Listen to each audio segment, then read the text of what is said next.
Hello all, welcome back to Learnino. So Engineering Entrepreneurship and IPRന്റെ Module 2 revision ആണ് നമ്മൾ ഇന്ന് ചെയ്യുന്നത്. Module 2ൽ നിന്ന് ചോദിക്കാൻ സാധ്യതയുള്ള ക്വസ്റ്റ്യൻസും അതിന്റെ ആൻസേഴ്സും അപ്പോൾ കേസ് ബേസ്ഡ് ആയിട്ടുള്ള ക്വസ്റ്റ്യൻ അല്ലാതെ ബാക്കിയുള്ള ക്വസ്റ്റ്യൻസ് ഒക്കെ മാക്സിമം ഇൻക്ലൂഡ് ചെയ്തിട്ടുണ്ട് കേട്ടോ. പിന്നെ ചെറുതായിട്ടൊരു ത്രോട്ട് പ്രോബ്ലം ഉണ്ട്, അതുകൊണ്ട് ചെറുതായിട്ട് സൗണ്ട് ഒരു ഇതുണ്ടാവും, പ്ലീസ് ഫോർഗീവ്. അപ്പൊ നമുക്ക് നോക്കാം. ഇനി ഇതിന്റെ കംപ്ലീറ്റ് ആയിട്ടുള്ള നോട്ട്സ് നമ്മൾ ആപ്പിൽ അപ്ലോഡ് ചെയ്തിട്ടുണ്ട്. എല്ലാ മോഡ്യൂൾസിന്റെയും അതുപോലെ റിവിഷന്റെ ഒക്കെ നോട്ട്സ് നമ്മൾ PDF ആയിട്ട് നമ്മൾ ലേണിനോ ആപ്പിൽ അപ്ലോഡ് ചെയ്തിട്ടുണ്ട്. അപ്പൊ ആർക്കെങ്കിലും വേണമെന്നുണ്ടെങ്കിൽ ആപ്പ് ഡൗൺലോഡ് ചെയ്തിട്ട് കയ്യിൽ ജോയിൻ ചെയ്യാം. ഓക്കെ, ഫസ്റ്റ് ക്വസ്റ്റ്യൻ ഇതാണ്. Define value proposition and explain it significance in entrepreneurship. അപ്പോൾ വാല്യൂ പ്രൊപ്പോസിഷൻ എന്താണെന്ന് എഴുതുക, അതിൽ ഓൺട്രപ്രണർഷിപ്പിന്റെ സിഗ്നിഫിക്കൻസ് എന്താണെന്നുള്ളത്. അപ്പൊ ഏത് ക്വസ്റ്റ്യൻ ആണെങ്കിലും നിങ്ങൾ മാർക്ക് അനുസരിച്ചിട്ട് വേണം കേട്ടോ എഴുതാനായിട്ട്. 3 മാർക്കിന്റെ ആണെങ്കിൽ ജസ്റ്റ് പോയിന്റ്സ് എഴുതുക, കൂടുതൽ മാർക്കിനുള്ളതാണെങ്കിൽ എക്സാമ്പിൾ വെച്ചിട്ടോ അല്ലെങ്കിൽ കുറച്ചും കൂടെ അത് ഇലാബറേറ്റ് ചെയ്ത് എഴുതാം. അപ്പൊ ഫസ്റ്റ് ഓഫ് ഓൾ എന്താണ് വാല്യൂ പ്രൊപ്പോസിഷൻ എന്ന് എഴുതണം. അപ്പോൾ വാല്യൂ പ്രൊപ്പോസിഷൻ എന്ന് പറഞ്ഞാൽ it is A statement that explains how A product or service solves A customer problem, delivers unique benefits and differentiates itself from competitors. അതായത് നമ്മുടെ പ്രൊഡക്റ്റ് ആയിക്കോട്ടെ അത് എന്താണ്, അതെങ്ങനെയാണ് ഒരു കസ്റ്റമറുടെ പ്രോബ്ലം സോൾവ് ചെയ്യുന്നത്, അതിന്റെ യൂണിക് ബെനിഫിറ്റ്സ് എന്തൊക്കെയാണ്, മറ്റുള്ള കോമ്പറ്റീറ്റേഴ്സിൽ നിന്നും എന്താണ് നമ്മുടെ പ്രൊഡക്റ്റിന് അല്ലെങ്കിൽ നമ്മുടെ സർവീസിന് ഒരു ഡിഫറൻസ് ഉള്ളത്, ആ യൂണീക്ക് ആയിട്ടുള്ള കാര്യങ്ങൾ എന്താണെന്നുള്ളതാണ് വാല്യൂ പ്രൊപ്പോസിഷൻ എന്ന് പറയുന്നത്. അപ്പോൾ അതുകൊണ്ട് എന്താണ് ഗുണം എന്ന് ചോദിച്ചു കഴിഞ്ഞാൽ കസ്റ്റമേഴ്സിനെ ഈസി ആയിട്ട് അട്രാക്ട് ചെയ്യാനായിട്ട് പറ്റും, അതേപോലെ തന്നെ നമ്മുടെ കോമ്പറ്റീറ്റേഴ്സിന് ഡിഫറൻഷിയേറ്റ് ചെയ്ത് നിൽക്കാനായിട്ട് പറ്റും, ബിസിനസ് സ്ട്രാറ്റജീസ് ഗൈഡ് ചെയ്യാനായിട്ട് പറ്റും, കസ്റ്റമർ റിട്ടൻഷൻ കൊണ്ടുവരാൻ പറ്റും. അതായത് ഇപ്പോൾ നമ്മളൊരു കസ്റ്റമർ ഫസ്റ്റ് വന്നു, അവർ തന്നെ വീണ്ടും നമ്മുടെ പ്രൊഡക്റ്റിലേക്ക് സർവീസിലേക്ക് കൊണ്ടുവരാനൊക്കെ സാധിക്കും. So that is value proposition and its significance. Next one, what is customer segmentation and why is it important. Customer segmentation എന്ന് പറഞ്ഞു കഴിഞ്ഞാൽ നമുക്ക് മാർക്കറ്റിലുള്ളത് ബ്രോഡർ ആയിട്ടുള്ള കസ്റ്റമർ ബേസ് ആണ്, പല തരത്തിലുള്ള കസ്റ്റമേഴ്സ് ഉണ്ട്. അപ്പൊ ഇതിൽ ചിലപ്പോൾ നമ്മുടെ പ്രൊഡക്റ്റിനും സർവീസിനും എല്ലാ കസ്റ്റമേഴ്സും വേണ്ടി വരുന്നില്ല. ഞാൻ എന്റെ ക്ലാസ്സിൽ പറഞ്ഞിട്ടുണ്ടായിരുന്നു, ഇപ്പൊ നമ്മൾ കിഡ്സിനുള്ള ടോയ്സ് മാനുഫാക്ചർ ചെയ്യുന്നവരാണെന്ന് വിചാരിക്കാം. അപ്പൊ ചെറിയ കുട്ടികളുള്ള പാരന്റ്സ് മാത്രമേ അതിൽ ഇൻട്രസ്റ്റഡ് ആയിരിക്കുള്ളൂ അല്ലെ. അപ്പോൾ അങ്ങനെ ഓരോ കാര്യത്തിനും, ഓരോ പ്രൊഡക്റ്റിനും, ഓരോ സർവീസിനും ഓരോ കസ്റ്റമർ ഗ്രൂപ്പ് ഉണ്ടാവും. അപ്പൊ അങ്ങനെയുള്ള സെഗ്മെന്റേഷൻ ആണ് കസ്റ്റമർ സെഗ്മെന്റേഷൻ എന്ന് പറയുന്നത്. അത് ഡെമോഗ്രഫിക്സിനെ ബേസ് ചെയ്തിട്ടായിരിക്കാം, ബിഹേവിയറിനെ ബേസ് ചെയ്തിട്ടായിരിക്കാം, പർച്ചേസിങ് ഹാബിറ്റിനെ ബേസ് ചെയ്തിട്ടായിരിക്കാം, ഓരോരുത്തർ ഇൻട്രസ്റ്റിനെ ബേസ് ചെയ്തിട്ടായിരിക്കാം.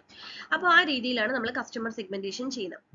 അപ്പൊ ഇങ്ങനെ ചെയ്യുന്നത് കൊണ്ടുള്ള ഗുണം എന്താന്ന് വെച്ചാൽ നമുക്ക് കൃത്യമായിട്ട് ടാർഗറ്റ് ചെയ്യാൻ പറ്റും. ഇപ്പൊ നമ്മളിപ്പം ബിടെക്കിന്റെ വീഡിയോസ് നമ്മൾ ചെയ്യുന്നു. അപ്പൊ ബിടെക്കിന്റെ വീഡിയോസ് ചെയ്യുന്ന ബിടെക് പഠിക്കുന്ന കുട്ടികൾക്ക് മാത്രമേ ആവശ്യമുള്ളൂ അല്ലെ, അല്ലാതെ എല്ലാവർക്കും ഈ വീഡിയോ പോയിട്ട് കാര്യമുണ്ടോ? അതേപോലെ തന്നെയാണ് എല്ലാം, പ്രൊഡക്റ്റും സർവീസും ഒക്കെ.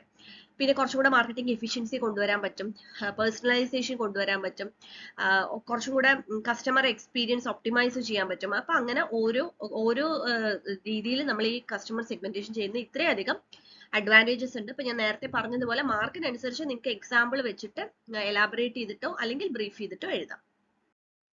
Next one, outline the purpose of persona development in customer profiling. അപ്പൊ പേഴ്സോണ ഡെവലപ്മെന്റ് എന്ന് പറഞ്ഞു കഴിഞ്ഞാൽ it is a process of creating detailed semi-fictional representation of target customers based on research and real data. റിസർച്ചിനെയും real ഡാറ്റയും base ചെയ്തുകൊണ്ട് target കസ്റ്റമേഴ്സിന്റെ ഒരു semi fictional ആയിട്ടുള്ള ഒരു റെപ്രസെന്റേഷൻ അല്ലെങ്കിൽ ഒരു ഡീറ്റെയിൽഡ് ആയിട്ടുള്ള ഒരു റെപ്രസെന്റേഷൻ വെക്കുന്നതിനെയാണ് നമ്മൾ പേഴ്സോണ ഡെവലപ്മെന്റ് എന്ന് പറയാം. കസ്റ്റമർ പ്രൊഫൈലിംഗിൽ അത് വളരെ ഇമ്പോർട്ടന്റ് ആണ്. അപ്പൊ അത് എന്താന്ന് വെച്ച് കഴിഞ്ഞാൽ നമുക്ക് കസ്റ്റമറുടെ നീഡ് മനസ്സിലാക്കാൻ പറ്റും. കസ്റ്റമറുടെ നീഡ് മനസ്സിലാക്കി കഴിഞ്ഞാൽ നമ്മുടെ പ്രൊഡക്റ്റിന്റെയോ അല്ലെങ്കിൽ സർവീസിന്റെയോ ഡിസൈൻ അല്ലെങ്കിൽ നമ്മൾ കൊടുക്കുന്ന സർവീസ് ഇംപ്രൂവ് ചെയ്യാൻ പറ്റും. കസ്റ്റമറുമായിട്ടുള്ള എൻഗേജ്മെന്റ് ബൂസ്റ്റ് ചെയ്യാൻ പറ്റും. കൺവേർഷൻ റേറ്റ്സ് കൂടെ. കൺവേർഷൻ റേറ്റ് എന്ന് പറഞ്ഞു കഴിഞ്ഞാൽ നമ്മളിപ്പോൾ ഒരു പ്രൊഡക്റ്റോ അല്ലെങ്കിൽ ഒരു സർവീസോ ചെയ്യുകയാണെങ്കിൽ നമ്മൾ മാർക്കറ്റ് ചെയ്യും അല്ലെ, നമ്മൾ ആഡ് ഒക്കെ കൊടുത്തിട്ട് നമ്മൾ മാർക്കറ്റ് ചെയ്യുമ്പോൾ നമുക്കൊരു എൻക്വയറി വരും. ആ എൻക്വയറിനെ കൺവേർട്ട് ചെയ്തിട്ട് അവരെ കൊണ്ട് ആ പ്രൊഡക്റ്റ് വാങ്ങിപ്പിക്കുക അല്ലെങ്കിൽ നമ്മുടെ സർവീസ് അവരെ എടുപ്പിക്കുക എന്നുള്ളതാണ് ഈ കൺവേർഷൻ എന്ന് പറയുന്നത്. അപ്പൊ ആ കൺവേർഷൻ റേറ്റ് നമുക്ക് ഇൻക്രീസ് ചെയ്യാൻ പറ്റും. ഇതൊക്കെയാണ് ഈ പറഞ്ഞ എന്താ പേഴ്സണൽ ഡെവലപ്മെന്റിന്റെ അഡ്വാൻറ്റേജ് അല്ലെങ്കിൽ അത് ചെയ്യുന്നതിന്റെ purpose. Next, discuss the role of competitor analysis in market positioning. Competitor analysis വളരെ ഇമ്പോർട്ടന്റ് ആയിട്ടുള്ള ഒരു ടേം ആണ് ബിസിനസ്സിൽ. അതായത് കോമ്പറ്റീറ്റർ അനാലിസിസ് എന്ന് പറഞ്ഞു കഴിഞ്ഞാൽ ഇപ്പൊ നമ്മൾ ഒരു പ്രൊഡക്റ്റോ സർവീസോ ചെയ്യുമ്പോൾ നമ്മൾ മാത്രമായിരിക്കില്ല അല്ലെ ആ ഒരു ബിസിനസ് ചെയ്യുന്നത്, മറ്റ് വേറെ ബ്രാൻഡുകൾ ഉണ്ടാവും, ഓൾറെഡി ഇത് ചെയ്യുന്നവരുണ്ടാവും. ഇപ്പൊ നമ്മൾ യുണീക്ക് ആയിട്ട് ഒരു കാര്യം ചെയ്യുകയാണെങ്കിൽ തന്നെ അതിന്റെ ഏകദേശം ഒക്കെ വരുന്ന സർവീസ് കൊടുക്കുന്നവരോ പ്രൊഡക്റ്റ് കൊടുക്കുന്നവരോ ഉണ്ടാവും. അപ്പോൾ അതിൽ നമ്മൾ നമ്മുടെ കോമ്പറ്റീറ്റേഴ്സിനെ അനലൈസ് ചെയ്യുക, എന്താണ് അവർ ചെയ്യുന്നത്, അല്ലെങ്കിൽ അവർ ചെയ്യുന്നതിൽ എന്തൊക്കെയാണ് ഡിസഡ്വാൻറ്റേജസ്, അത് നമുക്ക് എങ്ങനെ ഓവർകം ചെയ്യാൻ പറ്റുന്നുണ്ട്, മറ്റ് ഉള്ള പ്രോഡക്റ്റുകളിൽ നിന്ന് നമ്മൾ എങ്ങനെ വ്യത്യസ്തമാവുന്നു, അങ്ങനെയുള്ള കാര്യങ്ങളൊക്കെയാണ്.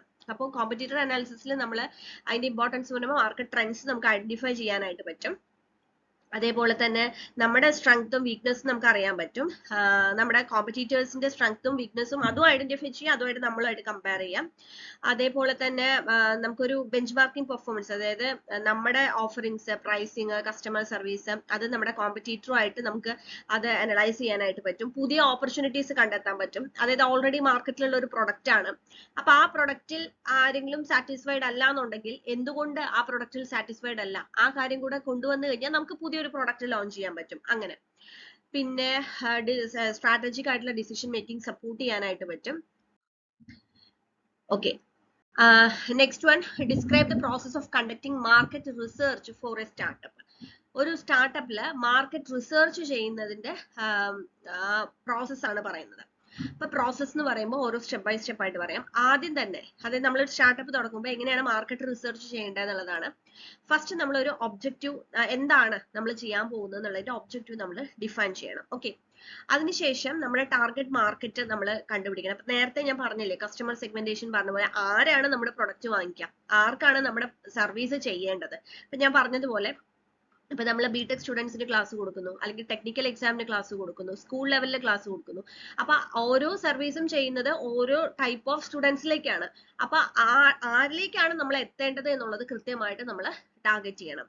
ഇനി കോമ്പറ്റീറ്റേഴ്സ് ഓൾറെഡി അതിനകത്ത് ഉള്ള, ഇപ്പം ഈ സർവീസ് കൊടുക്കുന്ന അല്ലെങ്കിൽ പ്രൊഡക്റ്റ് യൂസ് ചെയ്യുന്ന കൊടുക്കുന്ന കോമ്പറ്റീറ്റേഴ്സിനെ നമ്മൾ മനസ്സിലാക്കാം. അവരുടെ പ്രൈസിങ് എങ്ങനെയാണ്, അവരുടെ സ്ട്രാറ്റജീസ് എങ്ങനെയാണ്, എങ്ങനത്തെ പ്രൊഡക്റ്റ് ആണ് അവർ കൊടുക്കുന്നത്, അതിന്റെ അഡ്വാൻറ്റേജസ് എന്തൊക്കെയാണ്, ഡിസഡ്വാൻറ്റേജസ് എന്തൊക്കെയാണെന്നുള്ളതൊക്കെ മനസ്സിലാക്കാം. എന്നിട്ട് ഒരു പ്രൈമറി ഡാറ്റ നമുക്ക് കണ്ടുപിടിക്കാം. സർവേ വഴി, ഇന്റർവ്യൂ വഴി ഒക്കെ നമുക്കത് ചെയ്യാം. പിന്നെ സെക്കൻഡറി ഡാറ്റ എന്ന് പറഞ്ഞാൽ ഇപ്പൊ industrial report, market trends, government statistics കാര്യങ്ങളിൽ നിന്നൊക്കെ നമുക്ക് സെക്കൻഡറി ഡാറ്റ. പ്രൈമറി ഡാറ്റ എന്ന് പറയുന്നത് നമ്മൾ ചെയ്യുന്ന ഇന്റർവ്യൂ അതുപോലെ സർവേകളിൽ വഴിയാണ്. അല്ലാതെ ഉള്ളത് നമ്മൾ സെക്കൻഡറി ഡാറ്റ ആയിട്ടാണ് പറയാ. ഓക്കെ, പിന്നെ മാർക്കറ്റ് ട്രെൻഡ്സ് നമ്മൾ അനലൈസ് ചെയ്യുക. പുതിയ പുതിയ ട്രെൻഡ് എന്താണ്, മാർക്കറ്റിലുള്ള ട്രെൻഡ് എന്താണ്. പിന്നെ ടെക്നോളജിക്കൽ ഷിഫ്റ്റ്, അതായത് നമ്മൾ ടെക്നോളജി അഡ്വാൻസ് ചെയ്ത് വരുന്നതിനനുസരിച്ച് മാർക്കറ്റിൽ നമ്മൾ എന്ത് പ്രൊഡക്റ്റ് ആണെങ്കിലും സർവീസ് ആണെങ്കിലും അത് മാറിക്കൊണ്ടിരിക്കണം അല്ലെ. ഇപ്പൊ മൊബൈൽ ഫോൺ നമ്മൾ യൂസ് ചെയ്യുന്ന കാര്യം ഒരു 10 വർഷം മുമ്പ് നമ്മൾ യൂസ് ചെയ്തിരുന്ന പോലെയാണോ നമ്മൾ ഇന്ന് മൊബൈൽ ഫോൺ യൂസ് ചെയ്യുന്നതല്ല. അപ്പൊ ടെക്നോളജി മാറുന്നതിനനുസരിച്ച് എല്ലാ കാര്യത്തിലും ആ മാറ്റങ്ങൾ ഉണ്ടാവും. പിന്നെ ഡിമാൻഡും പ്രൈസിങ്ങും, ഓരോ പ്രൊഡക്റ്റിനുള്ള ഡിമാൻഡിനനുസരിച്ചിട്ട് പ്രൈസിംഗിൽ വരുന്ന ഫ്ലക്ച്വേഷൻസ് അതൊക്കെ ഇവാലുവേറ്റ് ചെയ്യാം. പിന്നെ ഒരു മിനിമം വയബിൾ ആയിട്ടുള്ള ഒരു പ്രൊഡക്റ്റ് ഫസ്റ്റ് ലോഞ്ച് ചെയ്യുക. എന്നിട്ട് ആ ഒരു ഇത് നമുക്ക് എങ്ങനെയാണ് വയബിൾ ആവുന്നുണ്ടോ, അല്ലെങ്കിൽ നമ്മുടെ കോൺസെപ്റ്റിനെ നമുക്ക് ടെസ്റ്റ് ചെയ്യാം മാർക്കറ്റിലേക്ക് ഇറക്കുന്നതിന് മുന്നേ ആയിട്ട്. പിന്നെ നമുക്ക് കണ്ടിന്യൂസ്ലി നമ്മളുടെ ഇത് മോണിറ്റർ ചെയ്തുകൊണ്ടിരിക്കുക എന്നുള്ളതാണ്. വെച്ചാൽ ആ റിസർച്ചിന്റെ ഭാഗമാണ് പറയുന്നത്. അപ്പൊ നമ്മുടെ ഒരു ഐഡിയ നമ്മൾ മാർക്കറ്റിലേക്ക് പ്രൊഡക്റ്റ് ആയി കൊണ്ടുവരുന്നതിന് മുന്നേ നമ്മൾ ചെയ്യേണ്ട കാര്യങ്ങളാണ് ഈ പോയിന്റ്സ് ആയിട്ട് പറഞ്ഞിട്ടുള്ളത്. Next one, explain the importance of customer feedback in refining a product. Customer ഫീഡ്ബാക്കിന്റെ ഇമ്പോർട്ടൻസ് വളരെ ഇമ്പോർട്ടന്റ് ആയിട്ടുള്ള ഒരു കാര്യമാണ്. പ്രൊഡക്റ്റിന് മാത്രമല്ല സർവീസിനും അതെ. അതായത് നമ്മളിപ്പോ ഒരു പ്രൊഡക്റ്റ് ഇറക്കുകയാണ് അല്ലെങ്കിൽ സർവീസ് കൊടുക്കുകയാണ്, എന്താണ് ആക്ച്വലി യൂസറിന് ആവശ്യം എന്നുള്ളത് നമ്മൾ അറിയണം. അല്ലാതെ നമ്മളൊരു പ്രൊഡക്റ്റ് ഉണ്ടാക്കിയിട്ട് കാര്യമുണ്ടോ, അത് മാർക്കറ്റിൽ നമ്മൾ കൊടുത്ത ആരും വാങ്ങിക്കില്ല. യൂസറിന് എന്താണോ ആവശ്യം അത് മനസ്സിലാക്കിയിട്ട് വേണം അത് നമ്മൾ ഫീഡ്ബാക്കുകൾ എടുക്കണം. നമ്മൾ പ്രൊഡക്റ്റ് ലോഞ്ച് ചെയ്യുന്നതിന് മുന്നും പ്രൊഡക്റ്റ് ലോഞ്ച് ചെയ്തതിന് ശേഷം ഒക്കെ അത് ചെയ്യാൻ പറ്റും. പിന്നെ നമ്മുടെ ഫങ്ഷനാലിറ്റീസ് ഇംപ്രൂവ് ചെയ്യുക, അതായത് കുറെ കൂടെ യൂസർ ഫ്രണ്ട്ലി ആക്കുക. ഇതിനൊക്കെ നമുക്ക് കസ്റ്റമർ ഫീഡ്ബാക്ക് എടുത്താലേ പറ്റുള്ളൂ. അതായത് നമ്മുടെ ഒരു പ്രൊഡക്റ്റ് നമ്മൾ കസ്റ്റമറിലേക്ക് കൊടുത്തു, അവരത് യൂസ് ചെയ്ത് നോക്കിയിട്ട് അതിന് എന്തെങ്കിലും പ്രശ്നം ഉണ്ടോ എന്നുള്ളത് അവർ റിവ്യൂ തന്നാലല്ലേ നമുക്ക് നെക്സ്റ്റ് ടൈം അത് ചേഞ്ച് ചെയ്യാൻ പറ്റുള്ളൂ അല്ലെ. നമ്മളിപ്പോ ഓൺലൈനായിട്ട് എന്തെങ്കിലും ഇത് പർച്ചേസ് ചെയ്താൽ അവർ പറയില്ലേ റിവ്യൂ ഇടാനായിട്ട്. ബട്ട് റിവ്യൂസ് പോസിറ്റീവ് ഉണ്ടാവും, നെഗറ്റീവ് ഉണ്ടാവും. നല്ലതാണെങ്കിൽ നല്ലത് പറയും, അതല്ല അവർക്ക് യൂസ് ചെയ്യാൻ പറ്റില്ല, യൂസർ ഫ്രണ്ട്ലി അല്ല, പെട്ടെന്ന് ഡാമേജ് ആയി പോകുന്നു എന്നൊക്കെ പറഞ്ഞു കഴിഞ്ഞാല് നെക്സ്റ്റ് ടൈം അതിൽ നമുക്ക് ഇംപ്രൂവ് ചെയ്യണം എന്നുണ്ടെങ്കിൽ ആ ഫീഡ്ബാക്ക് കിട്ടിയാലേ പറ്റുള്ളൂ.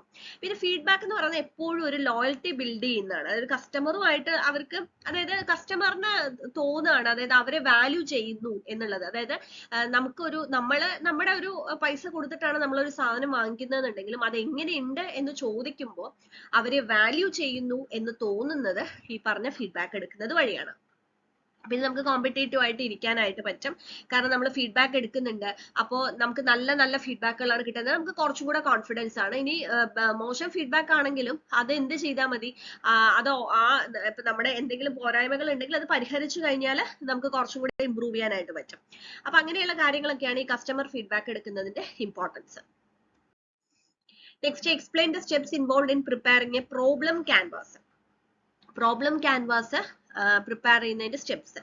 അപ്പൊ ഫസ്റ്റ് പ്രോബ്ലം ക്യാൻവാസ് എന്ന് പറയുമ്പോൾ നമ്മൾ ആദ്യം ഒരു പ്രോബ്ലം സ്റ്റേറ്റ്മെന്റ് ഡിഫൈൻ ചെയ്യുക, എന്താണ് നമ്മുടെ പ്രോബ്ലം.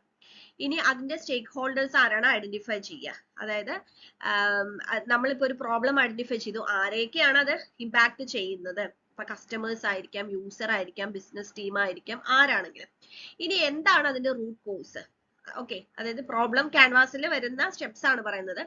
നമ്മൾ ഒരു പ്രോബ്ലം പറഞ്ഞല്ലോ, എന്തുകൊണ്ട് അത് സംഭവിച്ചു, 5 whys എന്ന് പറയും. അതിന്റെ ഒരു ടൂൾ യൂസ് ചെയ്യുന്നത് എന്തുകൊണ്ട് എന്തുകൊണ്ട് എന്നുള്ള രീതിയിൽ. പിന്നെ പെയിൻ പോയിന്റ്സ്. പെയിൻ പോയിന്റ്സ് എന്ന് പറഞ്ഞു കഴിഞ്ഞാല് അതായത് ഇപ്പൊ സ്റ്റേക്ക് ഹോൾഡേഴ്സ് ആയാലും കസ്റ്റമേഴ്സ് ആയാലും എന്താണ് ഇതിന്റെ പ്രശ്നം, അവര് ചിലപ്പോ അവര് എന്തെങ്കിലും പ്രോബ്ലംസ് അവര് ഫേസ് ചെയ്യുന്നതുണ്ടാവും, അതൊക്കെ ലിസ്റ്റ് ചെയ്യാം. എന്നിട്ട് എക്സിസ്റ്റിംഗ് ആയിട്ടുള്ള സൊല്യൂഷൻസിനെ മാപ്പ് ഔട്ട് ചെയ്യുക എന്നുള്ളതാണ് ആദ്യം ചെയ്യുക. അങ്ങനെ ചെയ്തതിന് ശേഷം നമുക്ക് അറിയാൻ പറ്റും ഇതിൽ എന്തിലൊക്കെ സൊല്യൂഷൻ ഇല്ല എന്നുള്ളത്. ദെൻ നമ്മൾ എന്ത് ചെയ്യാം, അതിൽ ഓരോ ഒബ്ജക്റ്റീവ് വെക്കുക. എന്നിട്ട് പൊട്ടൻഷ്യൽ സൊല്യൂഷൻസ്, പുതിയ സൊല്യൂഷൻസ് അത് എക്സ്പ്ലോർ ചെയ്യുക, അത് പ്രയോറിറ്റൈസ് ചെയ്യുക, അത് പ്ലാൻ ചെയ്യുക. ഓക്കെ, ഇത്രയും സ്റ്റെപ്സ് ഇതിൽ വരുന്നുണ്ട്. ഇനി അടുത്തത്, discuss how regulatory and legal consideration influence market entry strategies. അതായത് മാർക്കറ്റ് എൻട്രി സ്ട്രാറ്റജിയിൽ റെഗുലേറ്ററി ആൻഡ് ലീഗൽ കൺസിഡറേഷൻസ് എങ്ങനെ ഇൻഫ്ലുവൻസ് ചെയ്യുന്നു. അതായത് നമ്മൾ കുറെ സ്റ്റാറ്റുട്ടറി കംപ്ലയൻസ് ഒക്കെ നമ്മൾ പറഞ്ഞു അല്ലെ. അപ്പൊ നമ്മൾ ബിസിനസ് കാര്യങ്ങളൊക്കെ തുടങ്ങുന്ന സമയത്ത് നമുക്ക് കുറെ അധികം റിക്വയർമെന്റ്സ് ഉണ്ട്. ബിസിനസ് തുടങ്ങുമ്പോൾ അതിന്റെ സേഫ്റ്റി സ്റ്റാൻഡേർഡ് അങ്ങനെയുള്ള കാര്യങ്ങളൊക്കെ. അപ്പൊ അതിൽ ഇപ്പൊ നമ്മൾ ഇപ്പൊ ഒരു ഫാക്ടറി ഒക്കെ തുടങ്ങുകയാണെന്നുണ്ടെങ്കിൽ എൻവയോൺമെന്റൽ ഇമ്പാക്ട് വരുമോ എന്നുള്ളത് നോക്കണം. അതേപോലെ തന്നെ നമ്മൾ സർവീസ് കൊടുക്കുകയാണെങ്കിൽ നമ്മൾ ഡാറ്റ പ്രൈവസി, അതേപോലെ ലൈസൻസ്. നമ്മളിപ്പോ ഒരു എന്തെങ്കിലും ഒരു ഇത് ചെയ്യുന്ന സമയത്ത് അതിന് ലൈസൻസ് വേണോ, അതിൽ നമ്മൾ പെർമിറ്റ് വേണോ, ട്രേഡ് ടാരിഫ്, ടാക്സേഷൻസ്. പിന്നെ ഇപ്പൊ എംപ്ലോയീസിനെയൊക്കെ വെച്ചിട്ട് ചെയ്യുകയാണെന്നുണ്ടെങ്കിൽ എംപ്ലോയ്മെന്റ് ലേബർ ലോ കാര്യങ്ങള്. പിന്നെ അതേപോലെ IPR നമ്മൾ പഠിച്ചിട്ടുണ്ട്.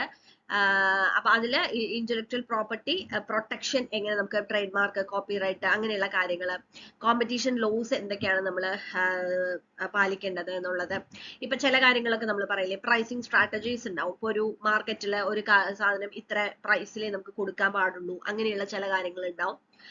പിന്നെ പൊളിറ്റിക്കൽ റെഗുലേറ്ററി സ്റ്റെബിലിറ്റി, ഇതൊക്കെ ഈ പറഞ്ഞ പോലെ ഇത് മാർക്കറ്റിൽ ഇൻഫ്ലുവൻസ് ചെയ്യുന്ന റെഗുലേറ്ററി ഫാക്ടേഴ്സ് ആണ്. Next, what is customer needs assessment and how does it help in product development. Customer need assessment, കസ്റ്റമറുടെ ആവശ്യത്തെ അത് അസസ് ചെയ്യുക, അതെങ്ങനെ പ്രൊഡക്റ്റ് ഡെവലപ്മെന്റിന് സഹായിക്കും. അപ്പൊ അതില് ഫസ്റ്റ് വരുന്നത് എന്താണെന്ന് വെച്ച് കഴിഞ്ഞാല്, നമുക്കൊരു മാർക്കറ്റ് ഗ്യാപ്പ് ഉണ്ടാവില്ല. അതായത് നമ്മൾ കസ്റ്റമറിന് എന്താണ് ആവശ്യം, നമ്മൾ നേരത്തെ ഫീഡ്ബാക്ക് എടുക്കുന്ന പോലെയാണ്. പക്ഷെ ഫീഡ്ബാക്ക് അല്ല ഇത്, കസ്റ്റമറുടെ നീഡ് എന്താണ് അല്ലെങ്കിൽ കസ്റ്റമറുടെ എക്സ്പെക്ടേഷൻ എന്താണെന്നുള്ളത് ആദ്യമേ ചോദിക്കുകയാണ്. അപ്പൊ നമുക്ക് കസ്റ്റമറുടെ നീഡ് നമ്മൾ എടുക്കുമ്പോൾ നമുക്ക് എന്താണ് കുറച്ചും കൂടെ പ്രൊഡക്റ്റ് ഫീച്ചേഴ്സ് നമുക്ക് എൻഹാൻസ് ചെയ്യാൻ പറ്റും, നല്ല യൂസർ എക്സ്പീരിയൻസ് കൊണ്ടുവരാൻ പറ്റും, റിസ്ക് കുറവായിരിക്കും, കസ്റ്റമർ സാറ്റിസ്ഫാക്ഷൻ ബൂസ്റ്റ് ചെയ്യാൻ പറ്റും. ഇപ്പൊ ഞാനൊരു ഒരു എക്സാമ്പിൾ പറയുകയാണെങ്കിൽ, നമ്മളിപ്പോ ഒരു പ്രൊഡക്റ്റ് നമ്മൾ ഡെവലപ്പ് ചെയ്യുന്നു. ഫോർ എക്സാമ്പിൾ, ഇപ്പൊ ഒരു കിഡ്സിനുള്ള എന്തെങ്കിലും ഒരു പ്രോഡക്റ്റ്, അതായത് അവരുടെ പാരന്റ്സിന് യൂസ് ചെയ്യാൻ അല്ലെങ്കിൽ മദറിന് യൂസ് ചെയ്യാൻ വേണ്ടിയിട്ട്, ചെറിയ കുട്ടികൾക്ക് വേണ്ടിയിട്ട്. അപ്പൊ അവിടെ എന്ന് വെച്ചാൽ ആദ്യം നമ്മൾ അങ്ങനെ ചെറിയ കുട്ടികൾ ഉള്ള പാരന്റ്സിന് അല്ലെങ്കിൽ മദേഴ്സിന് എന്താണ് അവർക്ക്, അതിന് എന്താണ് അവരുടെ ഒരു ആവശ്യം എന്നുള്ളത് മനസ്സിലാക്കി നമുക്ക് എന്ത് ചെയ്യാം, അതൊരു സർവേ ഒക്കെ എടുക്കാം. അപ്പോഴാണ് നമുക്കത് മനസ്സിലാവുക, ഇതാണ് അവരുടെ റിക്വയർമെന്റ്, അവരുടെ നീഡ്. അപ്പൊ അതിനനുസരിച്ച് പ്രൊഡക്റ്റ് കൊണ്ടുവരുമ്പോ എന്തായിരിക്കും, അത് കുറച്ചുകൂടെ അവരിലേക്ക് എത്താൻ എളുപ്പമായിരിക്കും, അതിൽ അധികം റിസ്ക് വരില്ല. കാരണം അവരുടെ ആവശ്യം നമ്മൾ ആദ്യമേ ചോദിച്ചിട്ടാണ് ഇത് ചെയ്യുന്നത്. ഓക്കെ, അപ്പൊ അങ്ങനെയൊക്കെ നമുക്കിത് ചെയ്യാൻ പറ്റും. അതാണ് കസ്റ്റമർ നീഡ് അസസ്മെന്റ് എന്ന് പറയുന്നത്. അതായത് നമ്മൾ കസ്റ്റമറിനോട് ചോദിക്കാതെ അല്ലെങ്കിൽ എന്താണോ മാർക്കറ്റിൽ ആവശ്യമുള്ളത് എന്ന് അന്വേഷിക്കാതെ നമ്മൾ ഒരു പ്രൊഡക്റ്റിലേക്കോ സർവീസിലേക്കോ പോകുന്നതിനേക്കാളും നമ്മൾ കസ്റ്റമർ നീഡ് അസസ്മെന്റ് ചെയ്തതിന് ശേഷം നമ്മൾ പ്രൊഡക്റ്റിലേക്കോ സർവീസിലേക്കോ പോകുമ്പോൾ നമുക്ക് പ്രൊഡക്റ്റ് ഫീച്ചർ എൻഹാൻസ് ചെയ്യാനും യൂസർ എക്സ്പീരിയൻസ് ഇംപ്രൂവ് ചെയ്യാനും റിസ്ക് കുറയ്ക്കാനും ഒക്കെ സാധിക്കും എന്നാണ് പറയുന്നത്. Next, explain the significance of competitive analysis in creating a differentiation strategy. Competitive analysis, നമ്മൾ നേരത്തെ പറഞ്ഞു തന്നെയാണ്, നമ്മുടെ പ്രൊഡക്റ്റിന്റെയോ സർവീസിന്റെയോ കോമ്പറ്റീറ്റേഴ്സുമായിട്ട് നമ്മളെ എന്താ പറയാ താരതമ്യം ചെയ്യുന്നതാണ്. അപ്പൊ മാർക്കറ്റ് ട്രെൻഡ് എന്താണെന്ന് ഐഡന്റിഫൈ ചെയ്യാം, അതേപോലെ സ്ട്രെങ്ത്തും വീക്ക്നെസ്സും അത് ഹൈലൈറ്റ് ചെയ്യാം, യുണീക് സെല്ലിംഗ് പോയിന്റ്സ്, അതേപോലെ പ്രൈസിങ്, പൊസിഷനിങ് അത് നോക്കാം. അതുപോലെ കസ്റ്റമർ ടാർഗറ്റിംഗ് എൻഹാൻസ് ചെയ്യാം, മാർക്കറ്റ് റിസ്ക് കുറയ്ക്കാൻ പറ്റും, കുറെ കൂടെ നമുക്ക് ഇന്നോവേറ്റീവ് ആയിട്ട് കാര്യങ്ങൾ കൊണ്ടുവരാൻ പറ്റും. അതായത് നമുക്ക് എന്താന്ന് വെച്ച് കഴിഞ്ഞാൽ നമ്മുടെ കോമ്പറ്റീറ്റേഴ്സ് എന്ത് ചെയ്യുന്നു എന്നുള്ളത് നമ്മൾ മനസ്സിലാക്കി കഴിഞ്ഞാൽ നമുക്ക് ഒരു മാർക്കറ്റിലെ യുണീക്ക് ആയിട്ടുള്ള ഒരു സ്പേസ് നമുക്ക് ഉണ്ടാക്കിയെടുക്കാനായിട്ട് സാധിക്കും. കാരണം ഫ്രഷ് ഐഡിയാസ് വരുന്നത് ഓൾറെഡി മാർക്കറ്റിലുള്ള പ്രൊഡക്റ്റിനെ കുറിച്ചും സർവീസിനെ കുറിച്ചും പഠിക്കുമ്പോഴാണ്. അതിന്റെ പോരായ്മകളോ അല്ലെങ്കിൽ അതിൽ യൂസർ എന്തെങ്കിലും രീതിയിൽ സാറ്റിസ്ഫൈഡ് അല്ല എന്നുണ്ടെങ്കിലോ അതിനുള്ള വഴി നമുക്ക് എന്ത് ചെയ്യാൻ പറ്റുള്ളൂ, കണ്ടിട്ട് നമ്മുടെ പ്രൊഡക്റ്റിനെയോ അല്ലെങ്കിൽ നമ്മുടെ സർവീസിനെയോ യുണീക്ക് ആക്കാൻ പറ്റുള്ളൂ. അപ്പൊ അതുകൊണ്ട് ഈ കോമ്പറ്റേറ്റീവ് അനാലിസിസ് എന്ന് പറഞ്ഞാൽ വളരെ ഇമ്പോർട്ടന്റ് ആണ്, അത് ഏത് മേഖലയിലായാലും. കാരണം ഓൾറെഡി നമ്മുടെ മാർക്കറ്റിൽ പല തരത്തിലുള്ള പ്രൊഡക്റ്റും സർവീസും പലരും ചെയ്യുന്നുണ്ട്. അപ്പൊ പ്രത്യേകിച്ച് ഓൺലൈൻ മാർക്കറ്റിംഗ് കൂടെ വന്നു കഴിഞ്ഞപ്പോൾ വീട്ടിലിരുന്ന് ആർക്കും ചെയ്യാം. അപ്പൊ അതില് എന്തൊക്കെയാണ് എന്നുള്ളത് നമ്മൾ കൃത്യമായിട്ട് മനസ്സിലാക്കിയിട്ട് വേണം ചെയ്യാനായിട്ട്. Next, explain the steps involve in conducting market segmentation and customer profiling. രണ്ട് കാര്യങ്ങൾ വെച്ചിട്ടുണ്ട്. ഇത് ഒരു എന്താ പറയുക ലോങ് ക്വസ്റ്റ്യൻ ആയിരിക്കും, അതായത് രണ്ട് പാർട്ടായിട്ട് എഴുതണ്ട. മാർക്കറ്റ് സെഗ്മെന്റേഷൻ നമ്മൾ ഓൾറെഡി നേരത്തെ കസ്റ്റമർ സെഗ്മെന്റേഷൻ പറഞ്ഞതുപോലെ തന്നെയാണ്. നമ്മൾ മാർക്കറ്റ് കസ്റ്റമർ സെഗ്മെന്റേഷൻ എന്ന് പറഞ്ഞാൽ നമ്മൾ കസ്റ്റമറിനെയാണ് സെഗ്മെന്റ് ചെയ്യുന്നത്, ഇവിടെ മാർക്കറ്റിനെയാണ് സെഗ്മെന്റ് ചെയ്യുന്നത്. അപ്പൊ ആദ്യം മാർക്കറ്റ് ഏതാണെന്നുള്ളത് കണ്ടുപിടിക്കുക, അതിനുശേഷം അത് ഡിമോഗ്രഫിക്സ് എന്ന് പറഞ്ഞാൽ ഏജ്, ജെൻഡർ, ഇൻകം, എഡ്യൂക്കേഷൻ, അതിനെ ബേസ് ചെയ്ത് സെഗ്മെന്റ് ചെയ്യാം.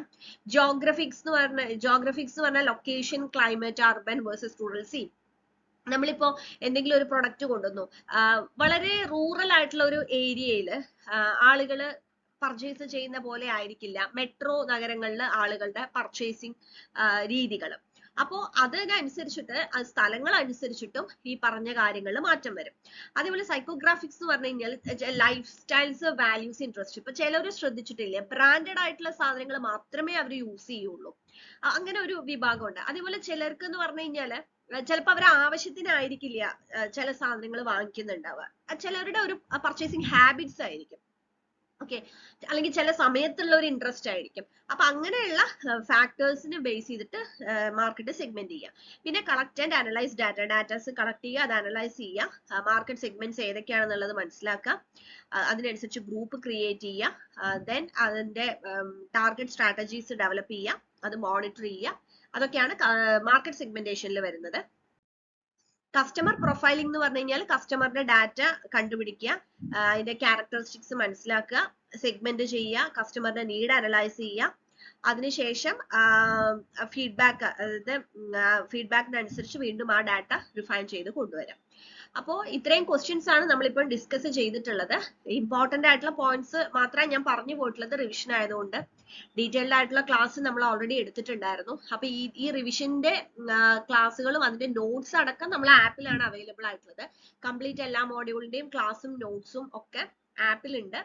റിവിഷൻ നമ്മളിപ്പോൾ സെക്കൻഡ് മോഡ്യൂൾ ആണ് ചെയ്തത്. ഇനി തേർഡ് മോഡ്യൂളും ഫോർത്ത് മോഡ്യൂളും അടുത്ത വീഡിയോയിൽ വരും. So thank you.